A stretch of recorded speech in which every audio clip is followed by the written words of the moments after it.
Hello friends, welcome on my Swapnali S Jadhav channel. Friends, आपने मेरे nuclear chemistry के सभी वीडियोस देखे होंगे। अगर किसी ने नहीं देखे तो मेरी चैनल को विजिट कीजिए और वो देख लीजिए। ओके, आज से हम स्टडी करने वाले हैं chemistry of f block elements.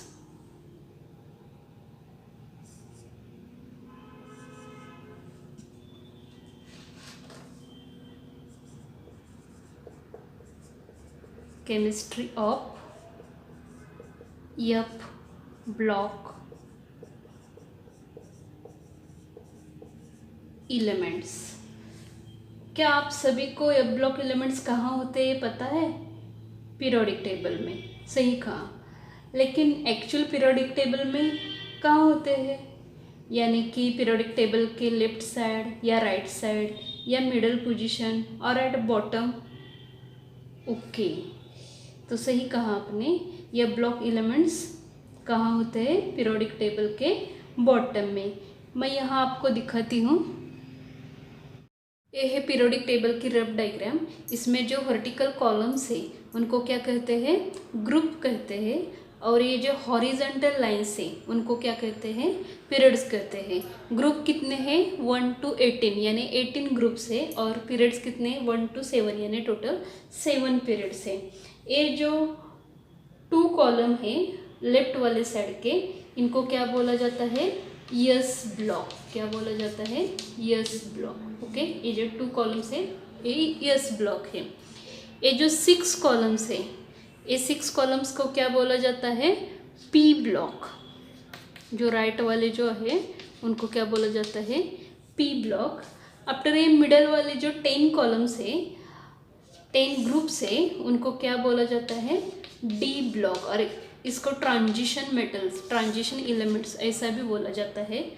और ये नीचे वाले जो आपको 2 सीरीज दिखती है उनको क्या बोला जाता है? य ब्लॉक। ये जो 2 होते हैं इनको क्या बोला जाता है? य ब्लॉक। यानी य ब्लॉक की पोजीशन पीरियोडिक टेबल में कहाँ है? तो at the bottom of the periodic table there. ये जो 2 सीरीज दिख रही है उसे कहते हैं य ब्लॉक एलिमेंट्स। य ब्लॉक। और इसमें जो एलिमेंट्स है उनको क्या बोला जाता है? य ब्लॉक एलिमेंट्स। समझ में आया? ब्लॉक एलिमेंट्स को क्या कहा जाता है? Transition elements. while f block elements are known as the inner transition elements. तो इनर ट्रांजिशन एलिमेंट्स इसको क्यों बोलते हैं? Because f orbital lies much inside the d orbital in relation to the transition element, hence it is called as inner transition element। समझ में आया? चलो समझते हैं कि व्हाट इज मीन बाय ये ब्लॉक एलिमेंट। देखो, आज हम इसे अच्छी तरह से समझाएंगे। इसमें जो भी टर्म आती है वो हर एक टर्म क्लियर करेंगे ताकि आप इसे कभी नहीं भूलेंगे। तो चलो देखते हैं डेफिनेशन ऑफ ये block element. The elements which have partially filled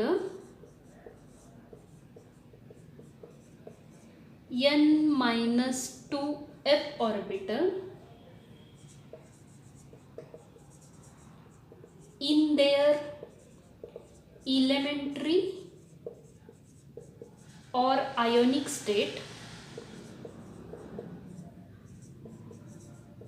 in which addition of successive electron takes place in which orbital? That is n-2f sub energy level are called य ब्लॉक एलिमेंट्स। देखो definition क्या है समझते हैं। The elements which have partially filled n-2f orbital in their elementary or ionic state in which addition of successive electron takes place in which n-2f sub energy level। यहाँ क्या है n-2f. So n-2f orbitals here. What is mean by n? What is mean by n? So n is principal quantum number और period number, जो periodic table में 1 to 7 period number थे वो क्या है, पीरियड नंबर है. ओके, यहाँ n-2 ही क्यों लिखा है, n-1 क्यों नहीं लिखा? तो ये समझाने के लिए मैं एक एग्जांपल लेती हूँ. For example cerium. So cerium having atomic number 58 and electronic configuration in xenon core 4f1 5d1 6s2 4f1 5d1 6s2. ये इलेक्ट्रॉनिक कॉन्फ़िगरेशन कैसे लिखते हैं हम आगे देखने वाले हैं. सिर्फ आपको ये बात समझ में आने के लिए n-2 क्यों लिखा है ये समझने के लिए मैंने ये एग्जांपल लिया है. ओके, तो यहाँ क्या होता है, यहाँ क्या है 6s2. यहाँ 6 ये नंबर क्या है, यानी कि ये कौन से पीरियड में है, 6th पीरियड में है. ओके, लैंथेनाइड्स कि हम पोजीशन देखने वाले हैं तब समझ पाएंगे आप अच्छी तरह से. तब तक के लिए इतना ही समझ लीजिए. तो 6 क्या है, n है, 6s2 यानी ns2. d का जो है वो कितना है, 5 है, यानी 6 - 1 है, यानी n-1 है. और f का जो है वो कितना है, 4 है, यानी वो कितना है, n-2f. इसलिए डेफिनेशन में क्या लिया है, n-2f. Okay, the elements which have partially filled n-2f orbital in their elementary or ionic state, in which addition of successive electron takes place in which energy level, that is n-2f energy level. Okay, समझ में आया आपको definition. तो हम आगे देखते हैं ये जो ये ब्लॉक एलिमेंट्स है इसके जनरल आउटर इलेक्ट्रॉनिक कॉन्फ़िगरेशन कैसे लिखते हैं. अभी हमने सेरियम का एग्जाम्पल देखा. सेरियम का इलेक्ट्रॉनिक कॉन्फ़िगरेशन कैसा लिखा था, xenon core. Okay, xenon core 4f1 5d1 6s2. Okay, तो आउटर इलेक्ट्रॉनिक कॉन्फ़िगरेशन ये वाला है. तो कैसे लिखते हैं देखो, n-2f. f में कितने इलेक्ट्रॉन हम फिल कर सकते हैं, कितने तक, 14 तक. तो 1 to 14, sorry, n-1 d 0 to 1 ns2. Okay, यहाँ इलेक्ट्रॉन का जो फिलिंग होता है, यहाँ इलेक्ट्रॉन का जो फिलिंग होता है वो कौन से ऑर्बिटल में होता है, f ऑर्बिटल में होता है. सो इसलिए यहाँ 1 to 14 लिखा है. डी की कैपेसिटी 10 की होती है, लेकिन यहाँ डी में 0 to 1 0 और 1 इलेक्ट्रॉन होते हैं और ns2. तो ये क्या है, general outer electronic configuration of ये ब्लॉक एलिमेंट्स. ओके, इसे अच्छी तरह से याद रखिए क्योंकि ये बहुत काम का है. आने वाले पॉइंट्स इस पे डिपेंड है, इसलिए वो अच्छी तरह से याद रखें. n-2f 1 to 14, n-1 d 0 to 1 ns2. Okay, समझ में आया. ये block elements consist of 2 series. Do you know which are that? Yes, which are that? That is first one lanthanides. It is also known as 4f block. And second one is actinides. Lanthanides and actinides. It is known as 5f block elements. Okay, lanthanides and actinides. तो चलो आज हम देखेंगे lanthanides. तो बच्चों periodic table में इस lanthanides कहाँ होते हैं पता है क्या? बॉटम में जो 2 series है उसमें फर्स्ट वाली सीरीज जो है वो किसकी है? लैंथेनाइड्स की. चलो देखते हैं पीरियोडिक टेबल में. देखो यहाँ है लैंथेनाइड्स की position. So lanthanides along with lanthanum are placed in one square of third B or third group, third B or third group, and in which period, that in sixth period, and in between S block barium and D block hafnium. Okay, S block barium and D block hafnium. Position आप इसके अच्छी तरह से समझ लीजिए। कहाँ पे place है लैंथेनाइड्स, अलॉन्ग विथ लैंथेनम एक 1 स्क्वायर में प्लेस किया जाता है। क्यों 1 स्क्वायर में ही क्यों प्लेस किया जाता है? क्योंकि इन सभी की प्रॉपर्टी जो है वो सिमिलर है। ओके, और फॉर सेक ऑफ कन्वीनियंस ये बॉटम में लिखा जाता है। 14 एलिमेंट्स अगर हम यहाँ लिखेंगे तो पूरा का पूरा पीरियोडिक टेबल डिस्टर्ब हो जाएगा, इसलिए इसको नीचे लिखते हैं। ओके, तो कहाँ पोजीशन है? Third B or third group, 3 number पे ग्रुप पे, और अगर रोमन में अगर लिखेंगे तो थर्ड बी ग्रुप में। और पीरियड नंबर कौन सा है? 6th period. और कौन से एलिमेंट के बीच में वो है? तो एस ब्लॉक का जो बेरियम है और डी ब्लॉक का हैफनियम है, उसके बीच में कौन है? हमारा लैंथेनाइड्स। ओके, समझ में आया इसकी पोजीशन? तो चलो देखते हैं अब डेफिनेशन ऑफ लैंथेनाइड्स। इसके पहले मैं एक बात और भी बताती हूँ आपको। ये कितने होते हैं लैंथेनाइड्स? 14 एलिमेंट्स होते हैं। यहाँ पे लैंथेनम है, लैंथेनम के बाद के जो 14 एलिमेंट्स होते हैं कौन कौन से देखते हैं? Cerium, praseodymium, neodymium, promethium, samarium, europium, gadolinium, terbium, dysprosium, holmium, erbium, thulium, ytterbium and lutetium. These are the 14 elements. समझ में आया? तो चलो हम देखते हैं अब definition of lanthanides. The Fourier family, the Fourier family of 14 elements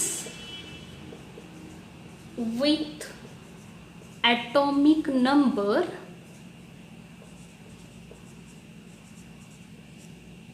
from 58 to 71 of the 6th period, of the 6th period of the periodic table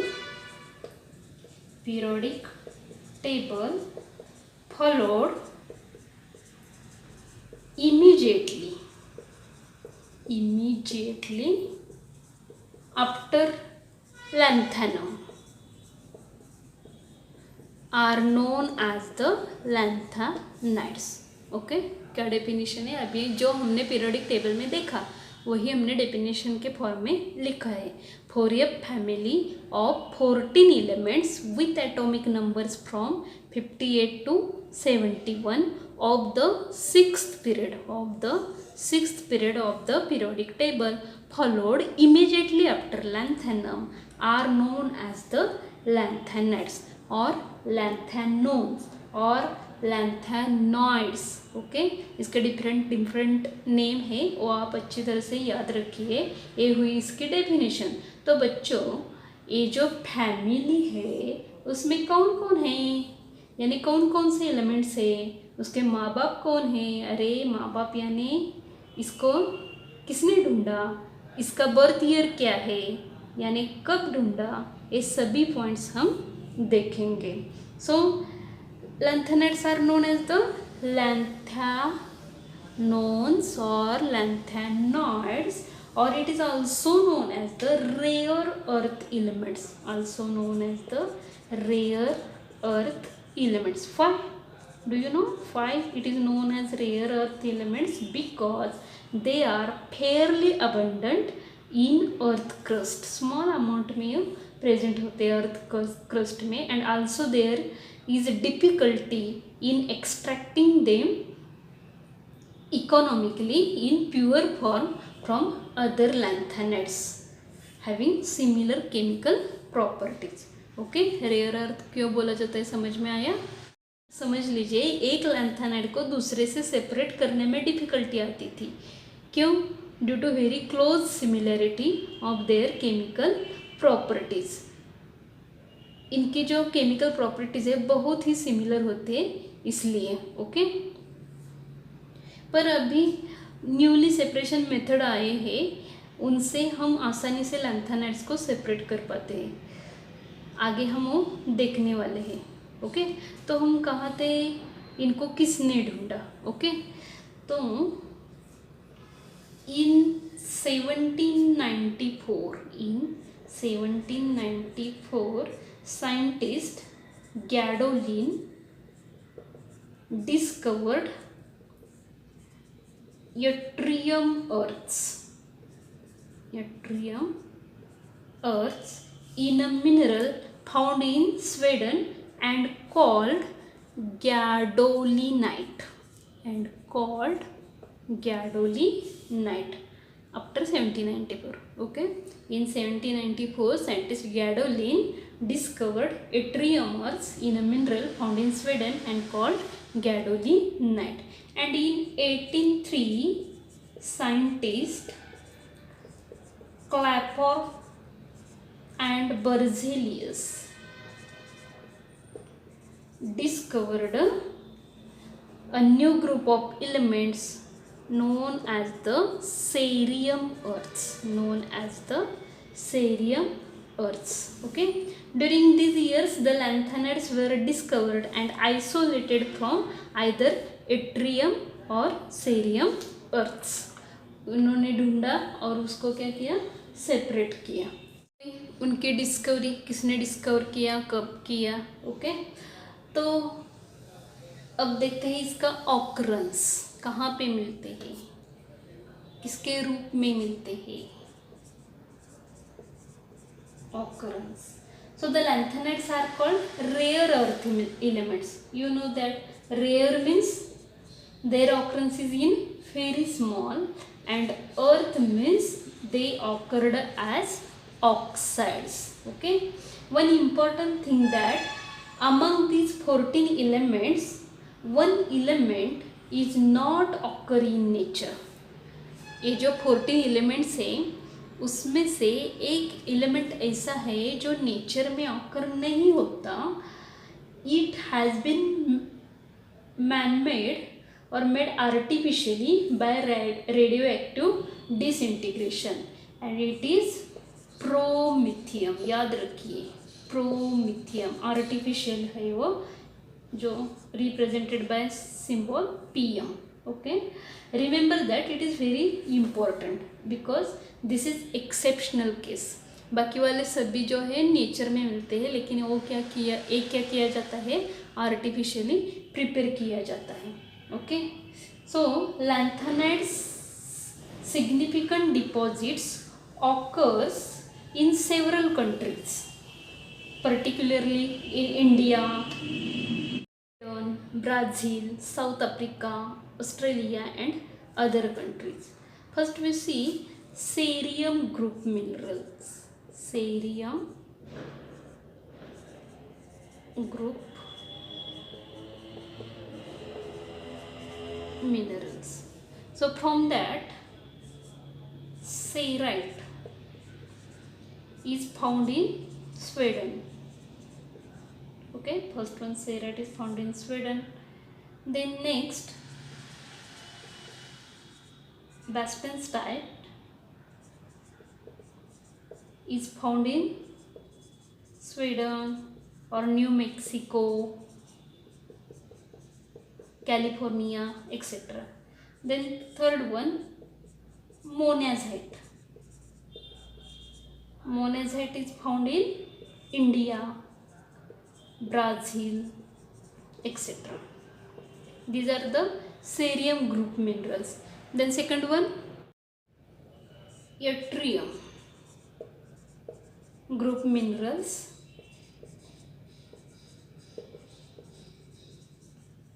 From that, first one is gadolinite, found in Sweden, Norway, etc. Second, xenotime. Xenotime is found in Brazil, Norway, etc. And third one is Euxenite. Euxenite. This is found in Australia.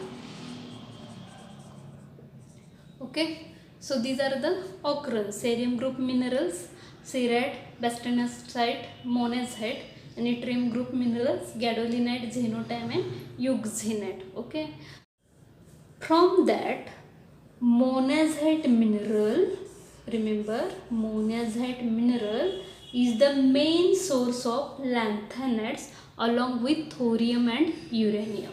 Monazite mineral is main source of lanthanides along with thorium and uranium. In India, monazite is the main important mineral containing lanthanides. Okay, the cerium earth contain which lanthanides?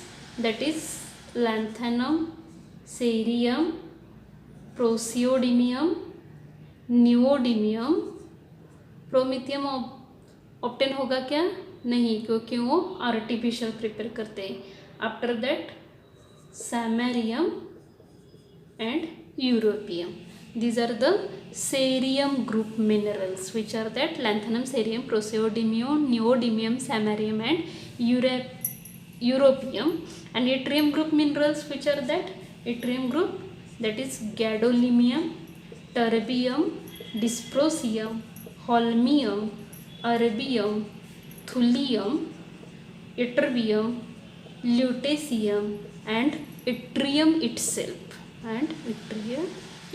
These are the yttrium group minerals. Okay, it is interesting to note that lanthanides having odd atomic number are less plentiful than those having even atomic number. Okay, this is known as the Harkins rule. तो Harkins rule क्या बताता है? Harkins rule क्या है? Lanthanides having odd atomic number are less